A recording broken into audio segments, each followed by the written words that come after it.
শরীর ম্যাজমেজে লাগা, মেজাজ খিটমিটে হয়ে যাওয়া, কোনো কাজে ভালো লাগছে না, কিছু সময় পরপরই ক্লান্তি যেন পিছু ছাড়ছে না।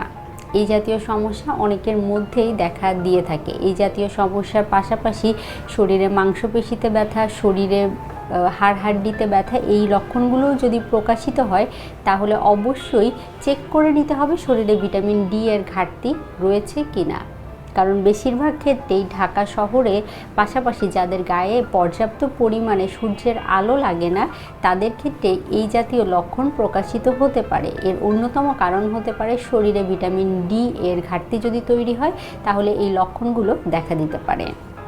আর ভিটামিন ডি এর পরিমাণ যদি অনেক বেশি কমে যায় তাহলে কিন্তু অস্টিওপোরোসিস বা অস্টিওআর্থ্রাইটিস এই জাতীয় সমস্যাও দেখা দিতে পারে। সেক্ষেত্রে অবশ্যই গায়ে পর্যাপ্ত পরিমাণে সূর্যের আলো লাগাতে হবে।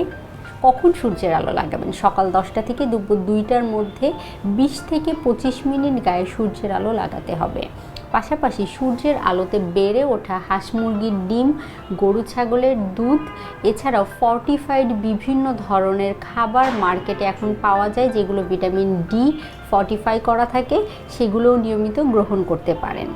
আর অতিরিক্ত পরিমাণে কমে গেলে অবশ্যই বিশেষজ্ঞের শরণাপন্ন হয়ে কতটুকু পরিমাণে সাপ্লিমেন্ট গ্রহণ করতে হবে সে বিষয়টি নিশ্চিত হয়ে তারপরে গ্রহণ করার চেষ্টা করতে হবে। অনেকে নিজে নিজেই সাপ্লিমেন্ট গ্রহণ করেন, যে বিষয়টি করা থেকে বিরত থাকতে হবে। কারণ আপনার কতটুকু ভিটামিন ডি কমে গিয়েছে সেই অনুযায়ী কতটুকু ডোজ হওয়া উচিত, ডোজগুলো কত দিন ব্যাপী চলবে সেই সম্পর্কে সঠিক আইডিয়া অবশ্যই একজন বিশেষজ্ঞ ডাক্তার আপনাকে দিতে পারবেন।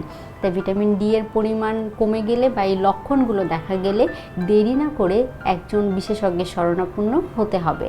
পাশাপাশি সঠিক সুনির্দিষ্ট খাদ্য তালিকা মেনে চলতে হবে, নিয়মিত গায়ে সূর্যের আলো লাগাতে হবে।